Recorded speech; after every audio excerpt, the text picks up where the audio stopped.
সফরে থাকা অবস্থায় নামাজের যে সকল নিয়ম আছে তার না মেনে স্বাভাবিক নিয়মে নামাজ পড়লে কি গুনাহ হবে? অবশ্যই গুনাহ হবে।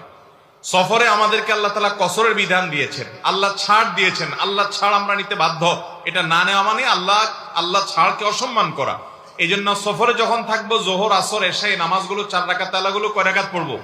অতএব এই 4 রাকাত তালা নামাজগুলো 2 রাকাত সফরে পড়তে হবে। যদি ইচ্ছাকৃতভাবে এটা না করেন, বরং 4 রাকাত পুরা পড়েন। কিছু লোক আছে বেশি ভালো শাস্তে যায় যে না, আল্লাহ তাআলা 2 রাকাত দিয়েছে, আমার কি শরীরে কোনো অভাব আছে নাকি, কোনো টান আছে নাকি, কোনো অসুবিধা আছে নাকি, আমি 4 রাকাত পুরাই পড়বো, তাহলে এটা তার জন্য গুনাহ হবে। হ্যাঁ, ভুলে পড়ে ফেলছেন 2 রাকাত 4 রাকাত, সেটা ভিন্ন কথা, কিন্তু ইচ্ছাকৃত করলে কি হবে? গুনাহ হবে। আল্লাহর আদেশগুলো ফরজ এবং নবী সাল্লাল্লাহু আলাইহি সাল্লামের কাজ ও কথা হলো সুন্নাত। তাহলে নফল ও ওয়াজিব কোথা থেকে আসলো?